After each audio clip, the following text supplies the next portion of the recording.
팀장님, 꽉 차요. 그 목소리가 울려 퍼진 곳은 모두가 퇴근한 뒤 불 꺼진 회의실이었습니다.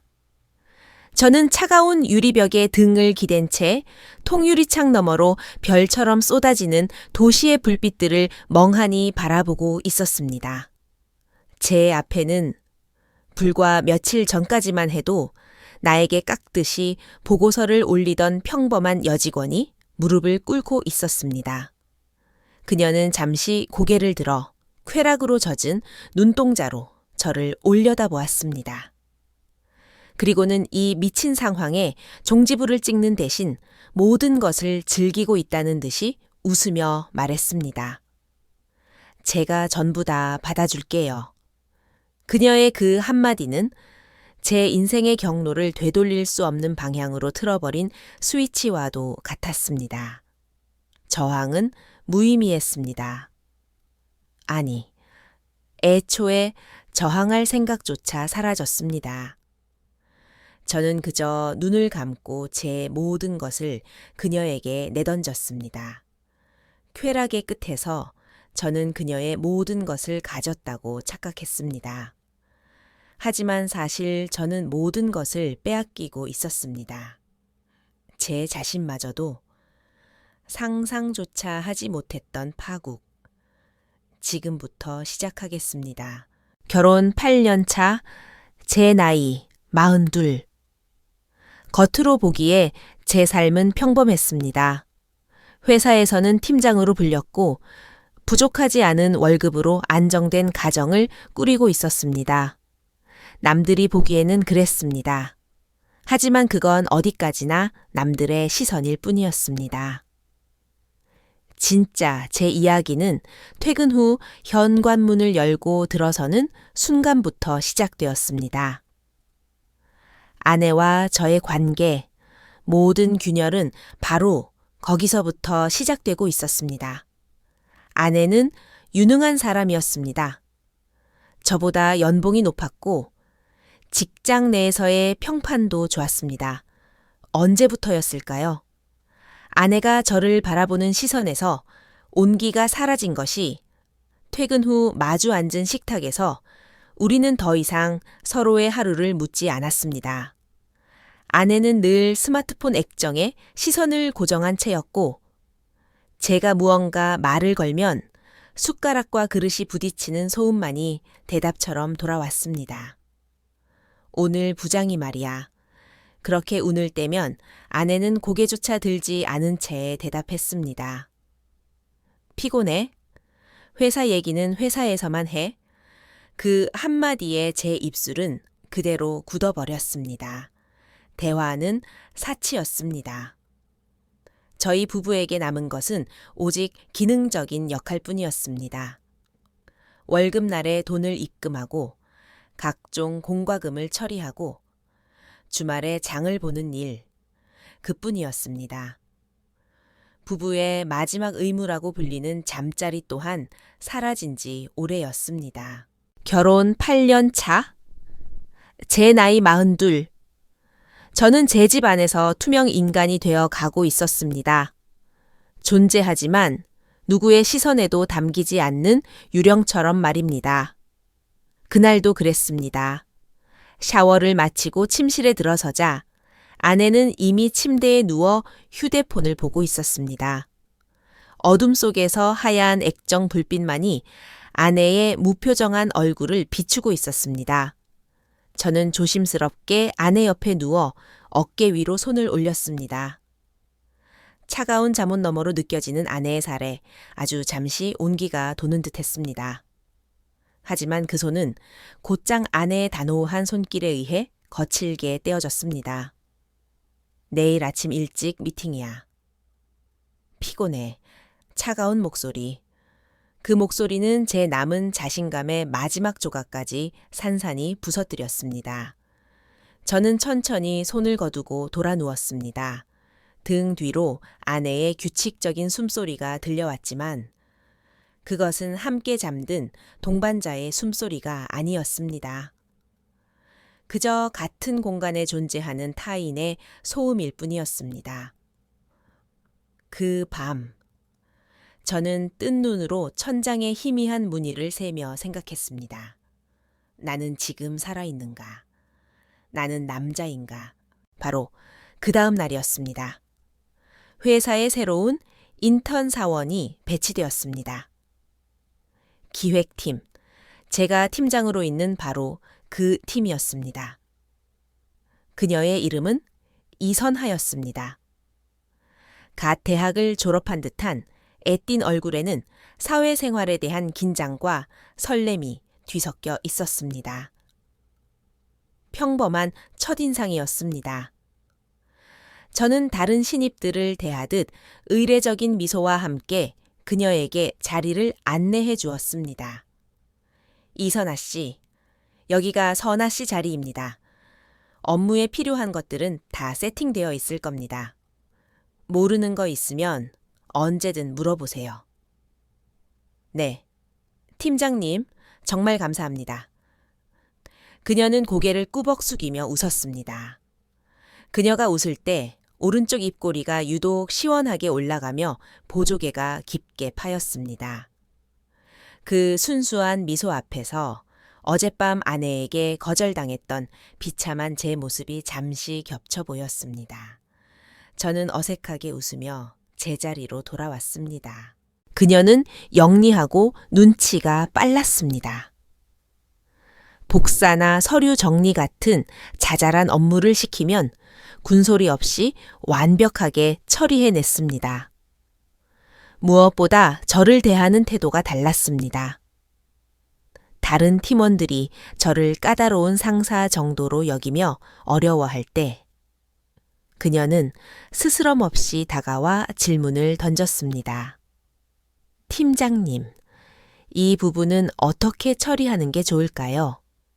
팀장님 의견을 듣고 싶습니다. 그녀는 늘 제 의견을 구했습니다. 그것이 아주 사소한 보고서의 글자 크기를 정하는 일일지라도 말입니다. 그녀의 맑은 눈동자가 저를 향할 때마다 저는 제가 여전히 필요한 존재라는 사실을 확인받는 기분이었습니다. 집에서는 이미 오래전에 상실해버린 감각이었습니다. 어느 날 오후 중요한 제안서 마감을 앞두고 팀 전체가 정신없이 저는 커피를 타기 위해 탕비실로 향했습니다. 좁은 탕비실에 그녀가 먼저 와서 컵을 씻고 있었습니다. 제가 들어가자 그녀가 화들짝 놀라며 몸을 돌렸습니다. 그 순간 그녀의 손에 들려있던 머그컵이 미끄러지며 바닥으로 떨어졌습니다. 와장창. 요란한 소리와 함께 사방으로 자기 파편이 튀었습니다. 어머, 죄송합니다. 팀장님, 그녀는 당황해서 어쩔 줄 몰라 하며 허리를 숙였습니다. 짧은 스커트 아래로 드러난 그녀의 매끈한 다리 라인이 제 시야에 그대로 들어왔습니다. 저는 저도 모르게 마른 침을 삼켰습니다. 괜찮아요. 다치지 않았습니까? 일단 가만히 있어요. 위험하니까. 저는 급하게 휴지를 뽑아 그녀의 발밑으로 흩어진 파편들을 치우기 시작했습니다. 제 손이 그녀의 구두 앞에 스쳤을 때 그녀가 작은 목소리로 말했습니다. 팀장님, 정말 자상하세요. 그 한마디였습니다. 자상하다는 아내에게서는 단 한 번도 들어본 적 없는 그 말이 제 심장을 쿵하고 내려앉게 만들었습니다. 저는 고개를 들지 못했습니다. 제 얼굴이 분명 붉게 달아올랐을 것이기 때문입니다. 그저 묵묵히 파편을 주워 담으며 애써 아무렇지 않은 척 대답했습니다. 팀장이니까 당연한 겁니다. 이선아 씨는 손대지 마세요. 다칩니다. 그날 이후 저는 자꾸만 그녀를 의식하게 되었습니다. 사무실 건너편에 앉은 그녀의 모습이 수시로 시야에 들어왔습니다. 컴퓨터 모니터를 보며 미간을 찌푸리는 모습, 볼펜으로 머리를 긁적이는 모습. 오후 3시쯤 되면 몰려오는 졸음을 참으려 목을 가볍게 돌리는 모습. 그때마다 그녀의 하얀 목선이 드러났습니다. 그리고 그녀가 스쳐 지나갈 때마다 코끝에 맴도는 은은하고 달콤한 향기, 샴푸 향인지 섬유 유연제 향인지 알 수 없었지만 그 향기는 제 메마른 일상에 스며드는 이질적인 자극이었습니다. 야근이 잦아졌습니다. 물론 일이 많다는 것은 표면적인 핑계였습니다. 저는 어둡고 텅 빈 집으로 돌아가는 것이 싫었습니다. 불 꺼진 사무실에 그녀와 단둘이 남아있는 시간이 제게는 유일한 위안이었습니다.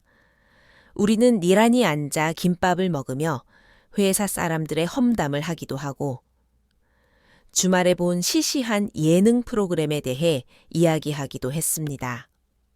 그녀는 제 말에 언제나 귀를 기울였고 아주 잘 웃었습니다. 팀장님은 정말 재미있으세요. 그녀가 웃을 때마다 제 어깨는 저도 모르게 펴졌고 목소리에는 자신감이 실렸습니다. 저는 점점 더 재치 있는 사람이 되고 싶었고 그녀를 더 많이 웃게 해주고 싶었습니다. 어느 금요일 밤이었습니다. 그 주에 있었던 큰 프로젝트를 성공적으로 마친 기념으로 팀 회식이 있었습니다. 시끄러운 고깃집에서 술잔이 몇 순배 돌자 분위기는 무르익었습니다. 저는 술을 잘 마시지 못했지만 그날따라 기분이 좋아 영업 후수를 받았습니다. 알딸딸하게 취기가 올랐을 때 옆자리에 앉은 이선아 씨가 제게 말했습니다. 팀장님은 자상한 분이니까 사모님께 사랑 많이 받으실 것 같아요. 순진한 얼굴로 던지는 그 말이 마치 예리한 칼날처럼 제 가슴을 파고들었습니다. 저는 순간 할 말을 잃고 그저 쓴 소주를 입안에 털어 넣었습니다.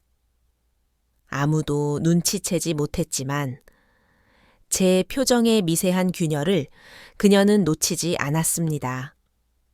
제가 괜한 말을 했나 봐요. 죄송합니다. 그녀는 작은 목소리로 사과하며 고개를 숙였습니다. 저는 괜찮다고 손사래를 쳤지만 이미 분위기는 어색해져 있었습니다. 회식이 끝나고 저는 비틀거리며 거리로 나섰습니다. 밤 기운이 차가웠습니다.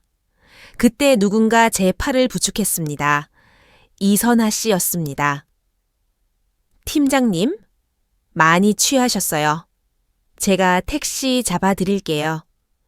그녀의 작은 손이 제 팔뚝을 잡았을 때 옷 위로도 전해지는 그 부드러운 감촉과 따뜻한 온기에 정신이 아찔해졌습니다.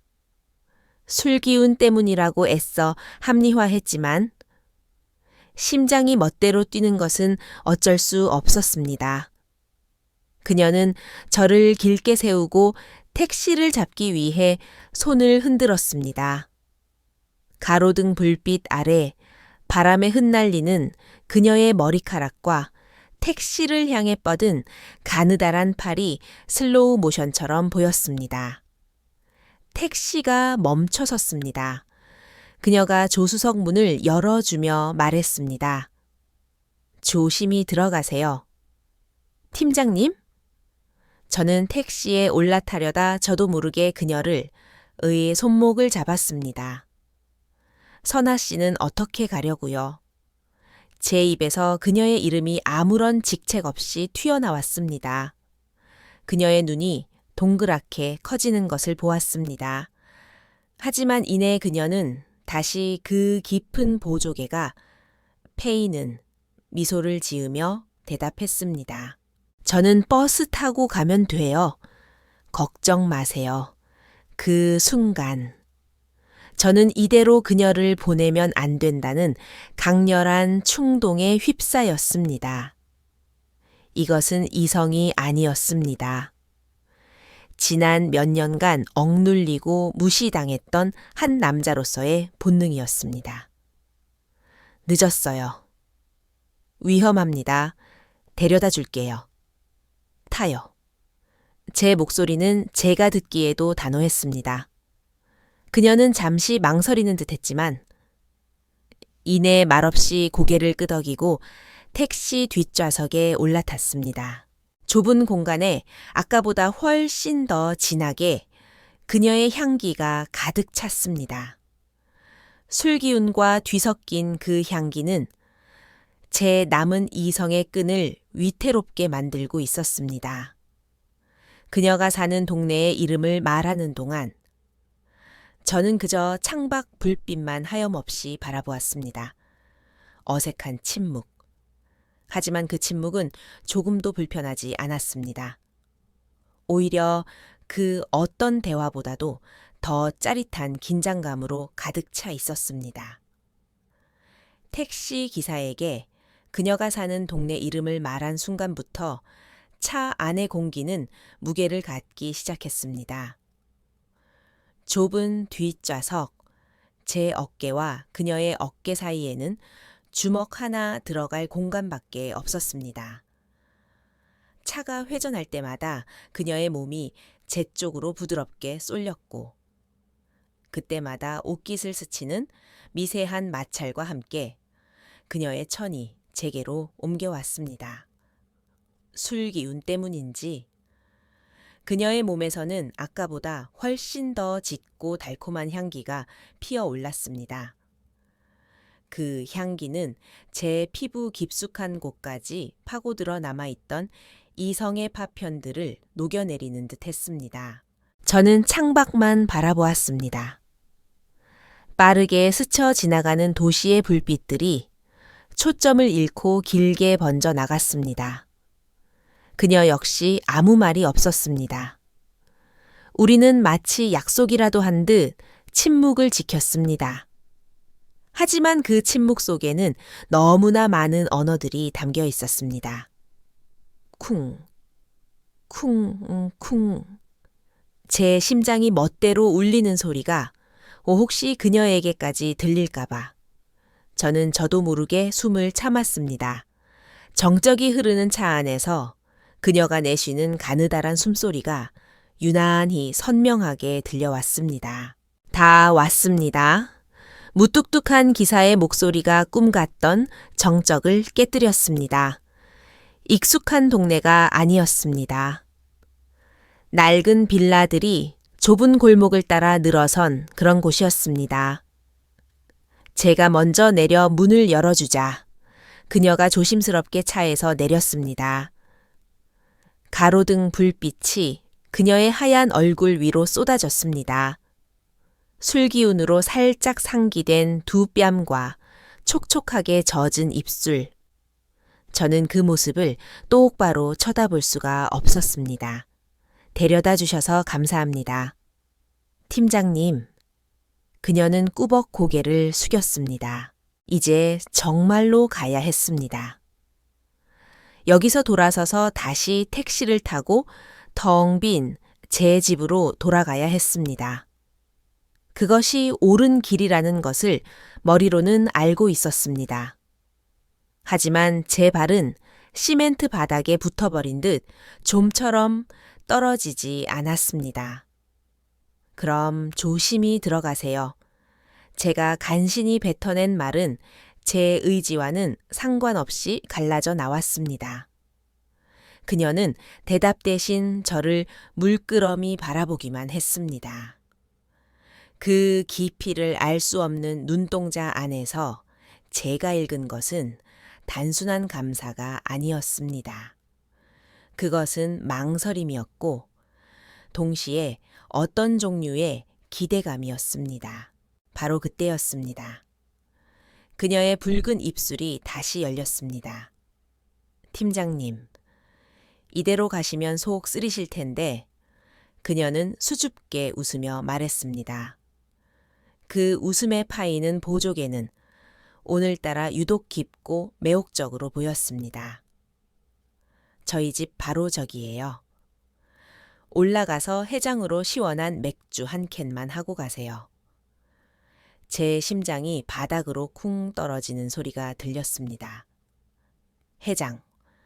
그것은 너무나 완벽한 명분이었습니다. 부하 직원의 호의를 거절하지 못하는 상사. 술이 덜 깬 남자의 충동적인 결정. 그 어떤 변명도 가능하게 만드는 달콤한 덫이었습니다. 제 안에서 이성이 비명을 질렀습니다. 안 된다고. 여기서 돌아서야 한다고. 하지만 제 입은 이미 제 의지를 배신하고 있었습니다. 그래도 될까요? 제 목소리를 듣고 그녀의 얼굴에 환한 미소가 번졌습니다. 그 순간 저는 이미 돌이킬 수 없는 강을 건넜다는 것을 직감했습니다. 그녀를 따라 좁은 계단을 올랐습니다. 3층 현관문 앞에서 그녀가 가방을 뒤져 열쇠를 찾는 동안 제 등 뒤로는 서늘한 밤 공기가 흘렀습니다. 딸칵. 문이 열리는 소리와 함께 안에서부터 따뜻하고 아늑한 공기가 훅 끼쳐왔습니다. 그 안에는 그녀만의 향기가 배어 있었습니다. 샴푸, 화장품, 그리고 그녀의 살 냄새가 뒤섞인 지극히 사적인 공간의 냄새였습니다. 들어오세요. 좀 좁고 지저분하지만. 그녀의 말과 달리 집안은 아기자기하고 깔끔하게 정돈되어 있었습니다. 혼자 사는 여성의 공간이라는 사실이 그 자체만으로도 제게는 강렬한 자극이었습니다. 아내와 함께 사는 집에서는 결코 느낄 수 없는 은밀한 긴장감이 온몸을 감쌌습니다. 저는 어색하게 소파 끝에 걸터 앉았습니다. 그녀는 익숙한 움직임으로 냉장고를 열어 캔맥주 2개를 꺼내왔습니다. 탁탁. 그녀가 맥주 캔을 따는 소리가 고요한 집 안에 유난히 크게 울렸습니다. 우리는 말없이 맥주를 마셨습니다. 차가운 액체가 목구멍을 타고 넘어가며 뜨거워진 속을 식혀주는 듯 했습니다. 팀장님은 집에 가면 사모님이 기다리고 계시겠네요. 그녀가 다시 아내 이야기를 꺼냈습니다. 저는 대답 대신 그저 쓰린 웃음을 지으며 맥주를 한 모금 더 마셨습니다. 그녀는 제 표정을 읽기라도 한 듯 더 이상 묻지 않았습니다. 대신 자리에서 일어나 작은 블루투스 스피커에서 나지막한 음악을 틀었습니다. 감미로운 재즈 선율이 흐르자 어색했던 공기는 한결 부드러워졌습니다. 그녀는 제 옆에 아까 택시에서보다 훨씬 더 가까운 거리에 앉았습니다. 그녀의 무릎과 제 무릎이 스쳤습니다.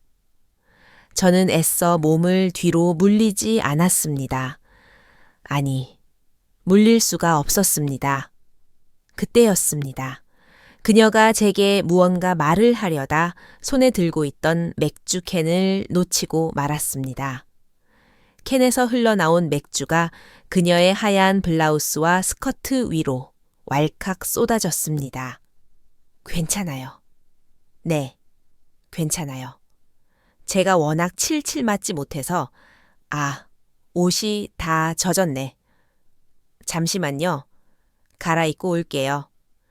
그녀는 젖은 옷을 손으로 털어내며 자리에서 일어났습니다. 저는 아무 말도 하지 못하고 그저 고개만 끄덕였습니다. 그녀는 바로 옆에 있는 방문을 열고 안으로 들어갔습니다. 그리고 문을 완전히 닫지 않았습니다. 아주 미세하게 손가락 한 마디 정도의 틈을 남겨두었습니다. 저는 그 틈에서 눈을 뗄 수가 없었습니다. 이래서는 안 된다는 것을 알면서도 제 시선은 자석처럼 그곳에 고정되었습니다. 어두운 방 안, 스탠드의 희미한 불빛 너머로 그녀의 실루엣이 움직이는 것이 보였습니다. 그녀가 젖은 블라우스의 단추를 하나씩 푸는 소리가 제 귀에는 천둥 소리처럼 크게 들렸습니다. 톡톡. 단추가 풀릴 때마다 제 심장도 함께 조여드는 듯 했습니다. 블라우스가 벗겨지고 그녀의 매끄러운 어깨선과 등이 드러났습니다. 그리고 그녀는 마치 제가 보고 있다는 것을 알고 있다는 듯 아주 천천히 젖은 스커트를 벗어내렸습니다. 가느다란 허리와 그 아래로 이어지는 완벽한 곡선. 저는 숨을 삼켰습니다. 목이 타들어가는 것 같았습니다. 그녀는 잠시 등을 보인 채 서 있다가 옷장에서 편안한 실크 소재의 슬립을 꺼내 입었습니다. 그리고는 아무 일도 없었다는 듯 그 미세한 틈이 열린 방문을 활짝 열고 다시 거실로 나왔습니다. 오래 기다리셨지요? 그녀의 목소리는 태연했지만 얇은 슬립 너머로 비치는 그녀의 몸은 조금도 태연하지 않았습니다. 저는 자리에서 벌떡 일어났습니다. 더 이상 이곳에 있어서는 안 됐습니다. 이제 정말 가봐야겠습니다. 저는 도망치듯 현관으로 향했습니다. 하지만 그녀가 제 앞을 막아섰습니다. 팀장님, 그녀는 제 눈을 똑바로 올려다보며 말했습니다. 그녀의 눈동자는 짙은 욕망으로 흔들리고 있었습니다. 오늘 같이 있어 주세요. 그 말이 아니었습니다. 그녀가 한 말은 그것이 아니었지만 저는 분명히 그렇게 들었습니다. 그녀는 아무 말 없이 제 넥타이를 향해 천천히 손을 뻗었습니다.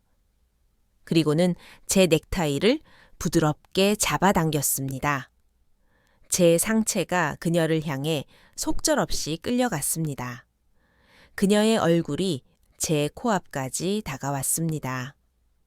뜨거운 숨결과 달콤한 술 냄새, 그리고 그녀의 체향이 뒤섞여 제 모든 감각을 마비시켰습니다. 그녀는 까치발을 들었습니다. 그리고 그녀의 부드럽고 촉촉한 입술이 제 입술 위에 그대로 포개졌습니다. 그 순간 세상의 모든 소리가 사라졌습니다.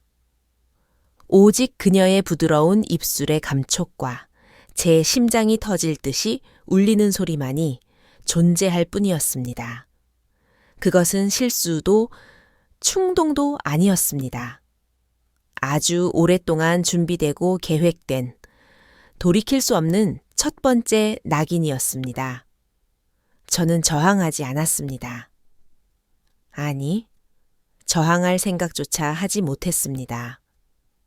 그저 눈을 감고 지난 몇 년간 제가 잃어버렸던 모든 것을 탐하듯 그녀의 입술을 거칠게 받아들일 뿐이었습니다. 그녀의 입술이 제게 닿은 순간 제 안에 있던 마지막 이성의 끈이 무너져 내렸습니다. 아내에게 거부당했던 수치심, 회사에서의 압박감, 텅 빈 집으로 돌아가야 하는 외로움, 그 모든 것이 그녀의 부드러운 입술 앞에서 눈 녹듯 사라졌습니다. 저는 그녀의 허리를 강하게 끌어안았습니다. 얇은 슬립 너머로 느껴지는 그녀의 뜨거운 천과 가느다랗게 떨리는 숨결이 제게로 고스란히 전해졌습니다. 우리는 점점 더 깊고 거칠어졌습니다. 서툴렀지만 그래서 더 절박했습니다. 지난 몇 년간 굶주렸던 남자의 본능이 깨어나는 소리가 들렸습니다. 그녀는 제 목을 감은 팔에 힘을 주며 저를 침실 쪽으로 이끌었습니다. 저는 저항 없이 그녀에게 이끌려 아까 훔쳐보았던 바로 그 방으로 들어섰습니다. 희미한 스탠드, 불빛만이 방 안을 비추고 있었습니다. 침대 위에는 그녀가 방금 벗어던진 맥주에 젖은 블라우스와 스커트가 아무렇게나 놓여 있었습니다. 우리는 침대 위로 쓰러지듯 넘어졌습니다. 제 손이 그녀의 얇은 슬립을 찾아 헤맸습니다. 매끄러운 실크가 제 손가락 사이를 새우르륵하고 빠져나갔습니다. 이내 제 눈앞에 어둠 속에서도 빛나는 그녀의 하얀 몸이 전부 드러났습니다. 저는 잠시 숨을 멈췄습니다. 이것은 현실이 아니라고, 곧 깨어날 꿈이라고 생각하고 싶었습니다. 하지만 제 뺨을 감싸는 그녀의 부드러운 손길과 제 귀에 속삭이는 뜨거운 숨결이 이 모든 것이 지독한 현실임을 일깨워 주었습니다. 팀장님.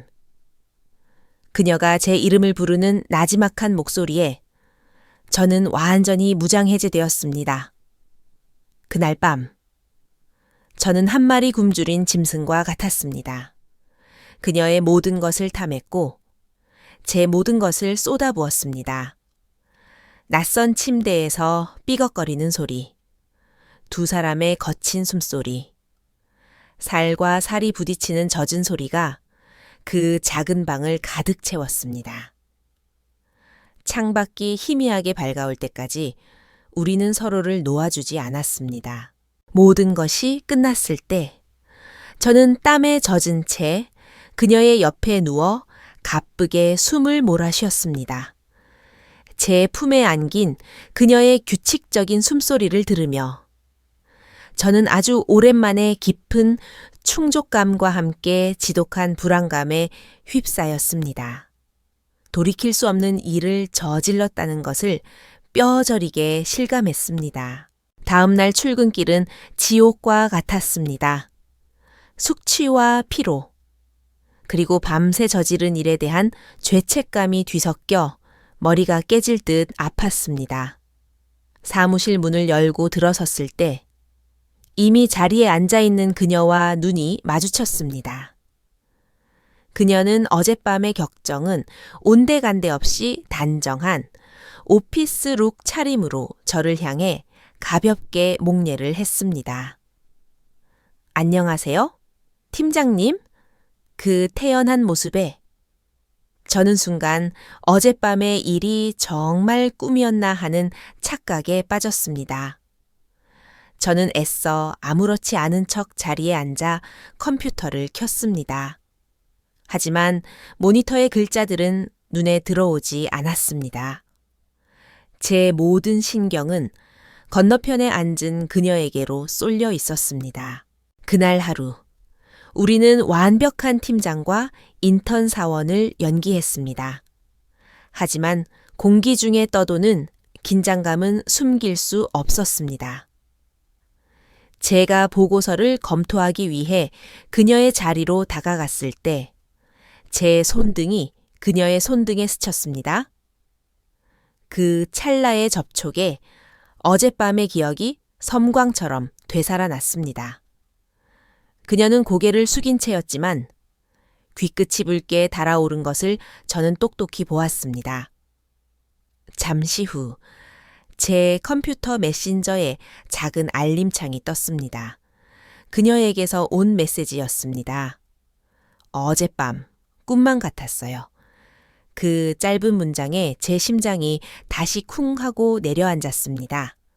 저는 주위를 살핀 후 자판 위에 조심스럽게 손을 올렸습니다. 나도 그랬어요. 선아 씨, 우리의 비밀스러운 대화는 그렇게 시작되었습니다.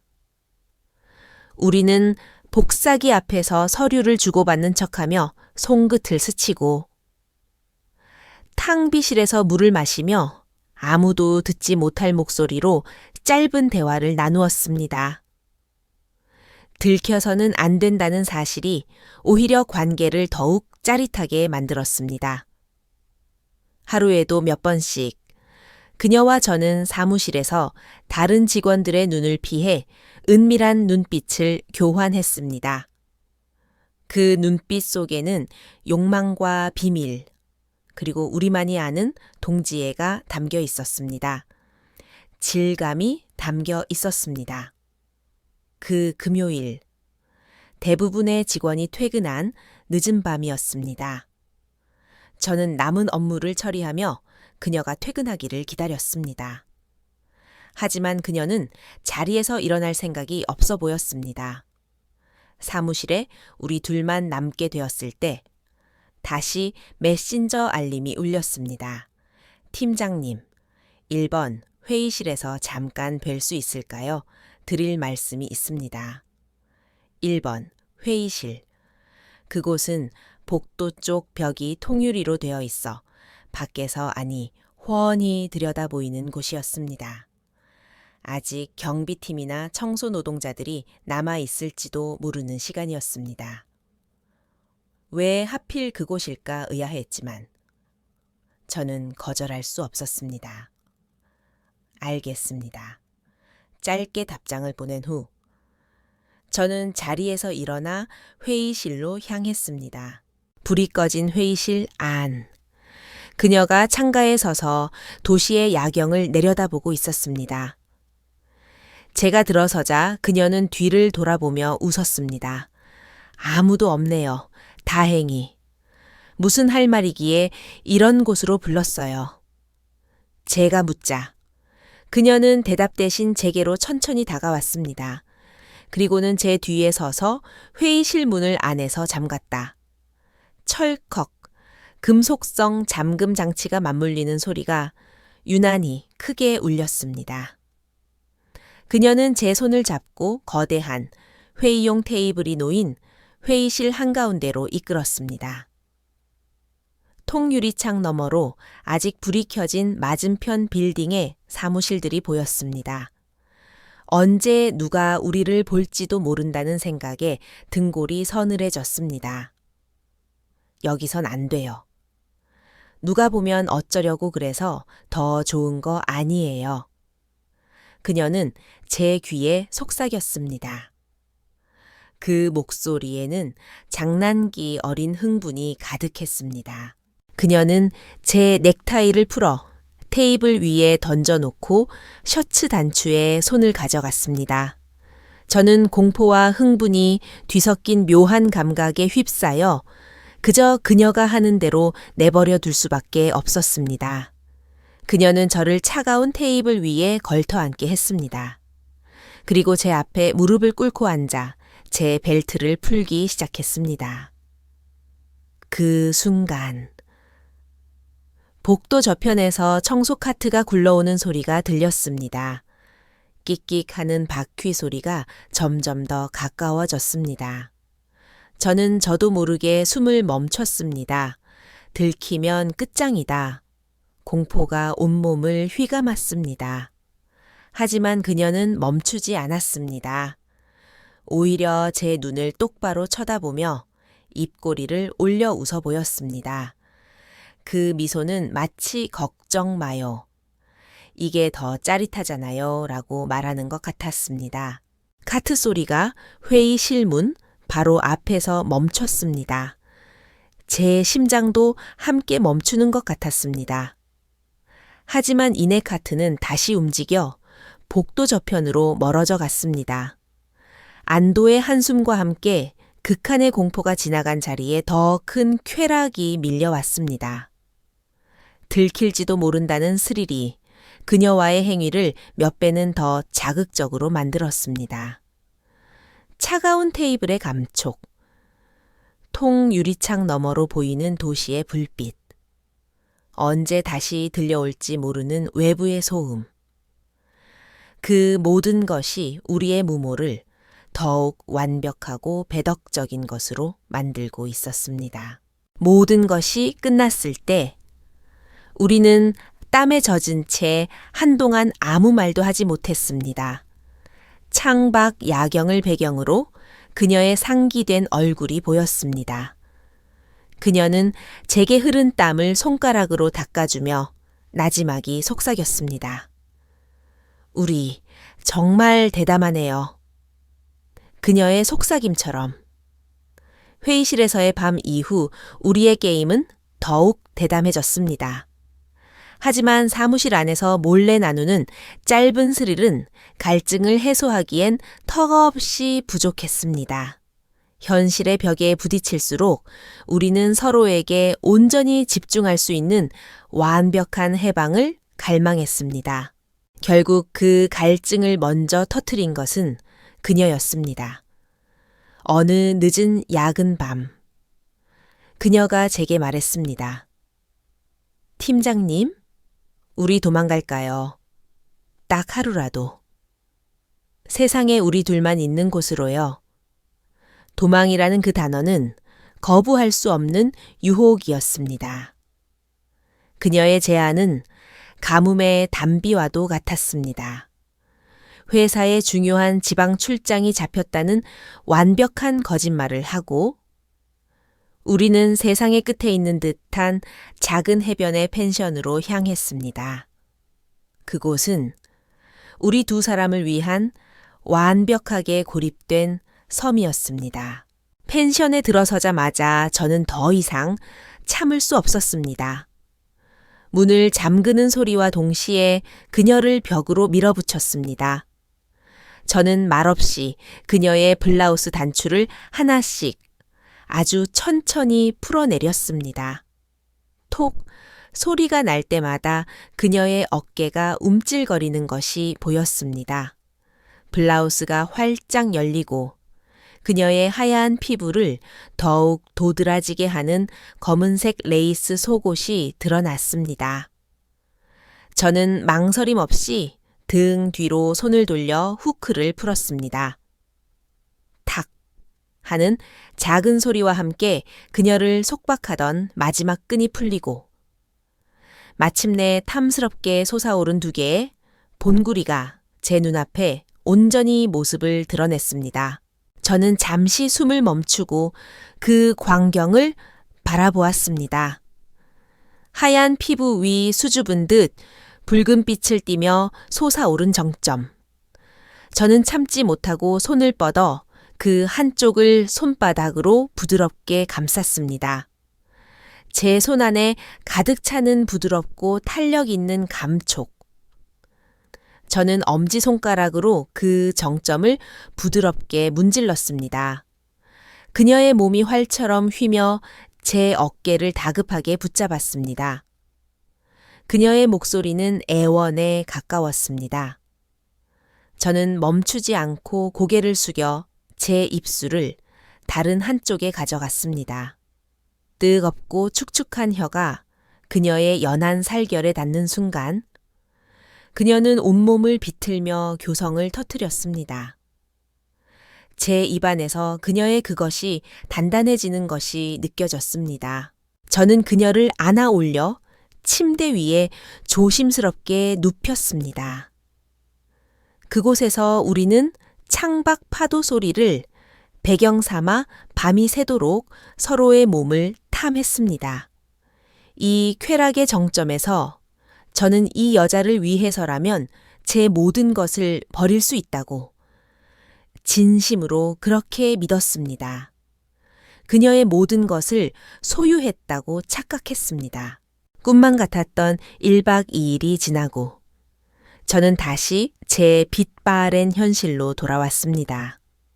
하지만 제 마음은 이전과 달랐습니다. 그녀와 함께 했던 기억, 그리고 우리만 아는 비밀스러운 사진 몇 장이 휴대폰 앨범에 담겨 있다는 사실만으로도 텅 빈 현실을 버텨낼 힘이 생기는 듯 했습니다.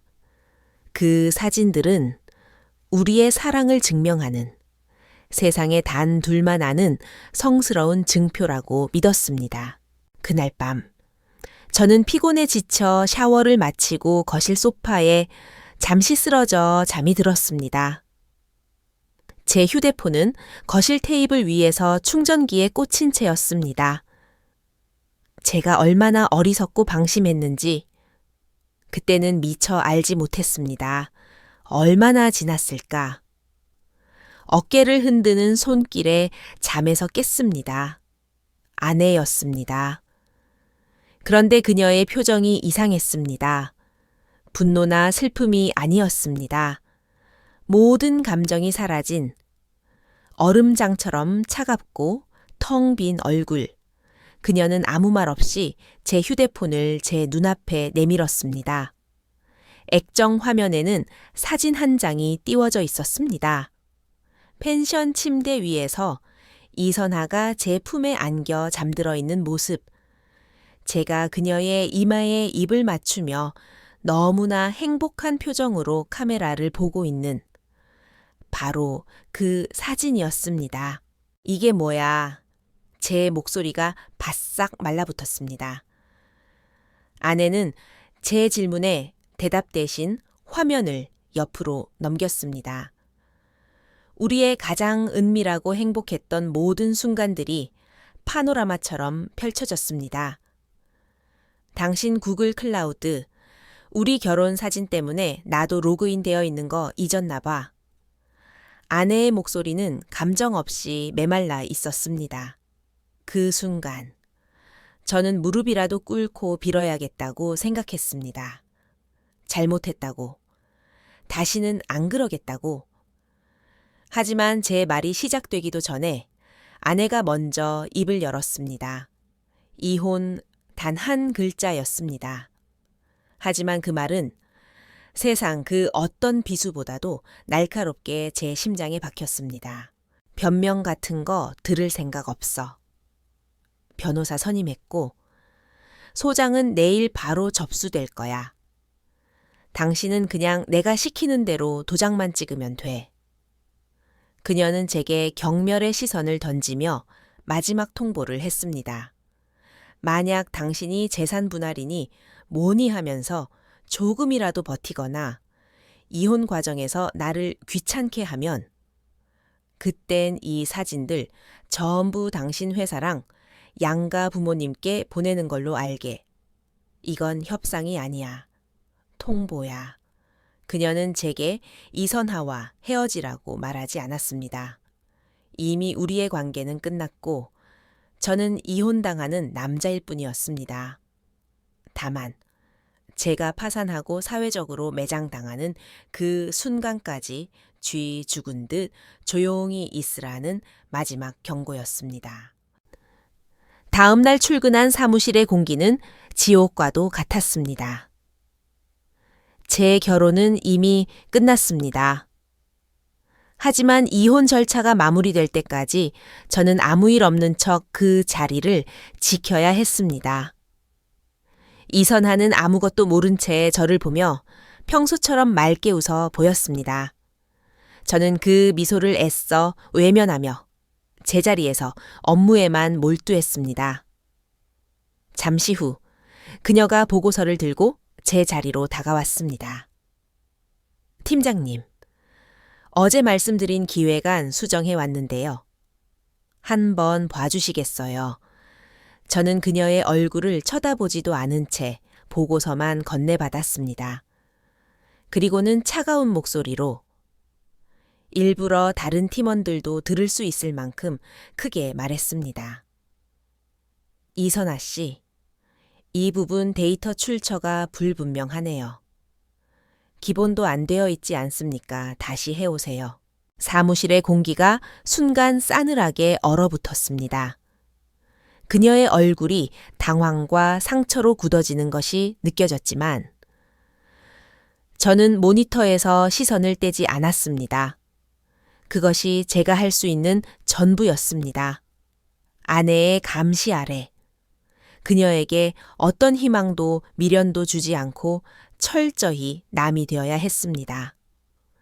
우리의 특별했던 모든 순간들은 제 차가운 태도 앞에서 없던 일이 되어 갔습니다. 그녀의 눈에 가득했던 애정과 신뢰는 점차 체념과 상처로 바뀌어갔습니다. 그렇게 한 달이 지났을까. 법원에서 이혼 조정 기일 통지서가 날아왔고 저는 아내가 내민 합의서의 모든 조건에 군말 없이 도장을 찍었습니다. 재산의 대부분과 집을 잃었습니다. 모든 것을 빼앗기고 텅 빈 원룸으로 이사하던 바로 그 금요일, 회사 인트라넷에 공지 하나가 떴습니다. 인사발령 기획 2팀, 인턴 사원 이선하, 일신상의 사유로 금일 퇴사. 저는 텅 비어버린 그녀의 자리를 멍하니 바라보았습니다. 그녀는 결국 이유도 모른 채 차갑게 변해버린 저와 이 지옥 같은 상황을 견디지 못하고 떠나버린 것입니다. 저는 그녀를 지킨다고 생각했지만 결국 제 비겁함이 그녀의 꿈과 커리어마저 짓밟아버린 셈이었습니다. 저는 모든 것을 잃었습니다.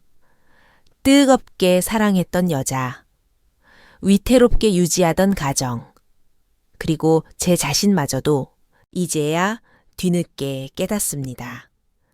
제가 기록했던 가장 찬란한 행복의 순간이 결국 제 손으로 사랑하는 사람을 밀어내고 제 인생을 완벽히 파괴하는 반가쇠가 되었다는 것을. 이 모든 것은 온전히 제 어리석음이 자초한 비극이었습니다.